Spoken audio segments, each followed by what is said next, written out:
പാമ്പ് കടിയേറ്റ് മരിച്ചു. മിന്നലേറ്റ് മരിച്ചു.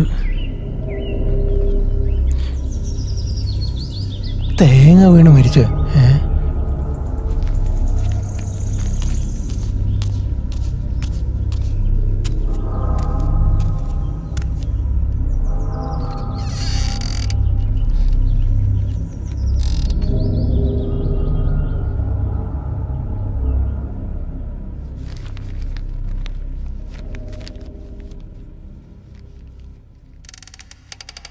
പാമ്പ് കടിയേറ്റ് മരിച്ചു. മിന്നലേറ്റ് മരിച്ചു.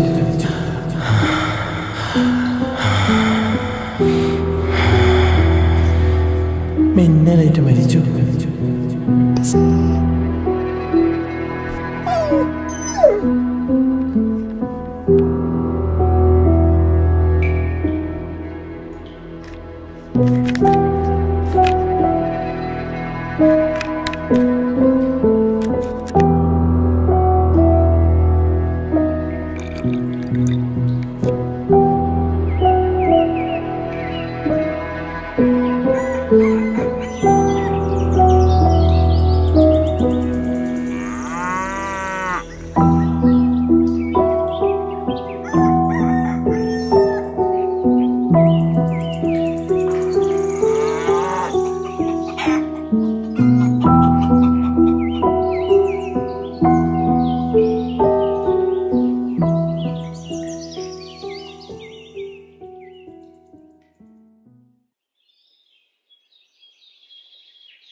ഹലോ, എവിടെ?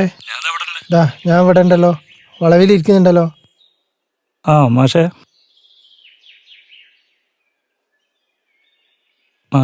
വണ്ടി കൊടുക്കാണ്ടെന്ന് പറഞ്ഞിട്ട് വന്നതാണ്.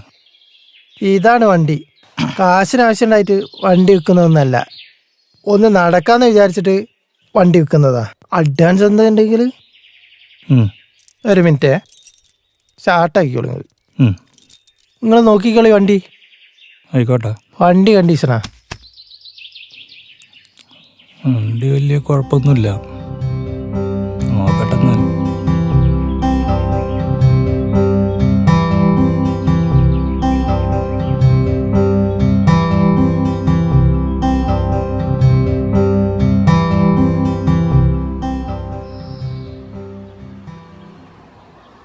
ഷഫ്ക, ഇപ്പൊ നാട്ടിലെത്തി?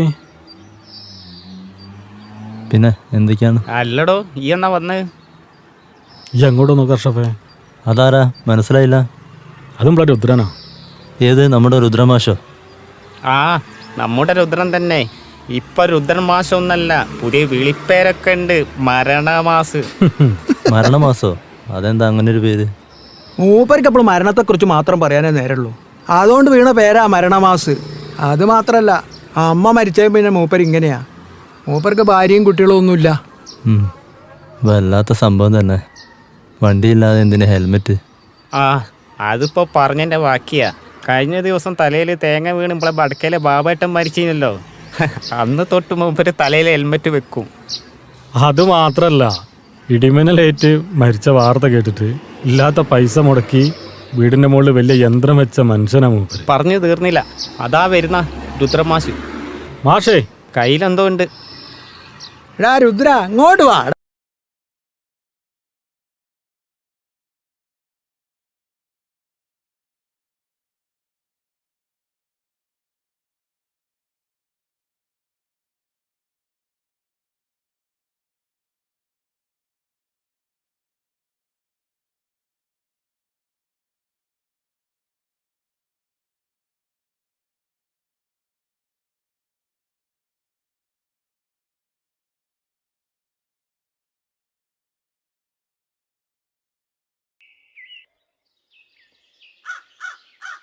എലി കടിച്ചാൽ എലിപ്പനി മരണം. എന്താ രുദ്ര അത്? ഇത് എലിപ്പെട്ടി, എലിയെ പിടിക്കാനാ. ഭയങ്കര എലിശല്യം, എലിയെ പിടിക്കാനാ. എലി കടിച്ചാലേ എലിപ്പനി മരണ.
മാഷി ഒന്ന് കാണണമെന്ന് വിചാരിച്ചിരിക്കുകയായിരുന്നു. ആ എന്താ മോളെ ഇരിക്കി. എന്താ സംശയം? നിങ്ങളെ പഠനവുമായി ബന്ധപ്പെട്ട് മനുഷ്യ മനസ്സുകളെക്കുറിച്ച് ഞങ്ങളൊരു പ്രബന്ധം തയ്യാറാക്കുന്നുണ്ട്. ആ അതിന് മാഷിൻ്റെ കുറച്ച് അഭിപ്രായം വേണം. മനുഷ്യ മനസ്സുകൾക്ക് നിർവചനം പലതാണ്. മോക്ക് വേണ്ടി ഞാൻ അതിനെ കുറിച്ച് പഠിച്ച് നന്നായിട്ട് പറഞ്ഞു തരാം. അല്ല ഗുരു ശിഷ്യയിലെ സംഭാഷണമൊക്കെ കഴിഞ്ഞോ? കുറെ നേരമായല്ലോ. മണിയെ വാ ഇരിക്കേ. അയ്യോ. ആ മണിയെ എന്നെ കണ്ടപ്പോഴാ ഓർത്തെ ഒരു കാര്യം പറയാണ്ടായിരുന്നു. ഇവിടെ എവിടെയെങ്കിലും നീന്തൽ പഠിപ്പിക്കുന്ന സ്ഥലമുണ്ടോ? നിന്റെ അറിയില്ല ഇടയില്ല. പിന്നെ മാനസി, ആ ഇവിടെ എവിടെയെങ്കിലും നീന്തൽ പഠിപ്പിക്കുന്ന സ്ഥലമുണ്ടോ? എന്തിനാ? ആർക്കാ? രുദ്രനാ. മാഷക്ക് ഒരു നീന്തൽ പഠിക്കാൻ ഒരു പൂതി. നീന്തൽ പഠിപ്പിക്കുന്ന സ്ഥലമൊന്നുമില്ല. പിന്നെ നീന്തൽ പഠിക്കാൻ പറ്റിയൊരു കുളമുണ്ട്. നമ്മുടെ തൈപ്പറമ്പിൽ അശോകേട്ടൻ്റെ വീടിനടുത്തുള്ള കുളം. ഈ നാട്ടിലെല്ലാവരും നീന്തൽ പഠിച്ചത് അവിടുന്നാ. മാഷ്ക്ക് എന്താ പറ്റിയേ? അതൊരു കഥയാ, അത് പിന്നെ പറയാം.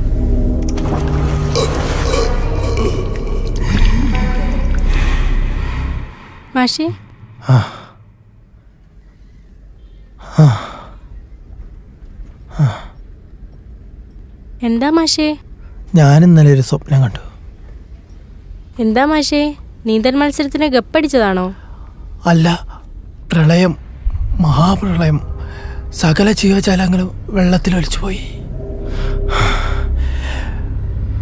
കുറെ ആളുകളെല്ലാം എങ്ങോട്ട് ഓടുന്നു. രക്ഷപ്പെടുമെന്ന് എനിക്കറിയില്ല. ചിലരെല്ലാം മുങ്ങിച്ചാവുന്നു. ഞാനും വെള്ളത്തിൽ ശ്വാസം കിട്ടാതെ മുങ്ങിയും പൊങ്ങിയും വല്ലാത്തൊരു ഞെട്ടി ഉണർന്ന് അത് തന്നെ ആലോചിച്ചിരിക്കുമ്പോഴാ ഒരു കാര്യം ഓർത്തത്. എന്നെങ്കിലും അങ്ങനെ സംഭവിച്ചാൽ, കാല് തെറ്റി തോട്ടിലോ പുഴയിലോ പോയാൽ എനിക്ക് നീന്താൻ പറ്റുമോ? അങ്ങനെ പറ. നേരെ ഷർട്ടോട്ടും കൂടി പോകുന്നില്ല ഈ നീന്തൽ പഠിക്കാൻ. നമ്മുടെ മരണം നമുക്കറിയാൻ പറ്റില്ലല്ലോ. തൻ്റെ മരണം എങ്ങനെയാണെന്ന് ഞാൻ പറയാം. ഇത് തന്നെ ആലോചിച്ച് ടെൻഷൻ അടിച്ച് തലച്ചോളം ഞരമ്പൊക്കെ പൊട്ടി, അല്ലെങ്കിൽ മുഴുവൻ ഭ്രാന്തനായിട്ട് ഇതിലേതെങ്കിലും ഒന്നേക്ക്. അല്ല ഞാൻ ഇപ്പം എന്താ പറയാ? മാഷിന് ഒരിക്കൽ അത്രയും പേടിയാണോ? മരിക്കാൻ പേടിയില്ല, പക്ഷേ എൻ്റെ മരണം എങ്ങനെയാന്ന് ആലോചിച്ച്.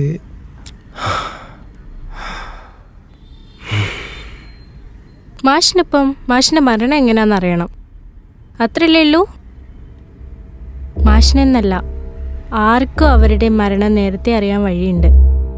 ഒരേ ഒരു വഴി. ഈ വേണ്ടാത്തവൻ പറയാൻ നിൽക്കണ്ട. മാഷക്ക് അല്ലേ തന്നെ ടെൻഷനാ. ഈ ഒന്ന് പോകാൻ നോക്ക്. ഫോണിൽ അയച്ചു തരാട്ടോ മാഷേ. ഓക്കെ പ്രാന്ത, അനക്കിപ്പോൾ എന്താ വേണ്ടി? നീന്തൽ പഠിക്കണം. പ്രളയം വന്നാൽ നീന്തി രക്ഷപ്പെടണം. അത്രയല്ലേ ഉള്ളൂ? 2 ദിവസം അതിനുള്ളിൽ നീന്തലിൻ്റെ കാര്യം ഞാൻ ഏറ്റി. എന്താ പോരാ എനിക്ക്? ആ ശരി. പിന്നെ നിസ്സാർ വരുന്നുണ്ടോ ഇങ്ങോട്ട്? ആ, ഇന്ന് വെള്ളിയാഴ്ചയല്ലേ, ഇന്ന് ലീവാ. വരുമായിരിക്കും. പണിയേ, പൊരേൻ്റെ അടുത്തൊരു തെങ്ങുണ്ട്, അതൊന്ന് മുറിക്കാൻ പറയണം ഓനോട്. എന്തിനാ തെങ്ങ് മുറിക്കുന്നത്? അത് പിന്നെ വിശദമായിട്ട് പറയാം. ഞാൻ പോയിട്ട് വരാം. ഇയാള് എന്നാ പറഞ്ഞ പോലെ പിന്നെ പറയാം. ഇയാളിപ്പം എന്താ പറയുന്നത്?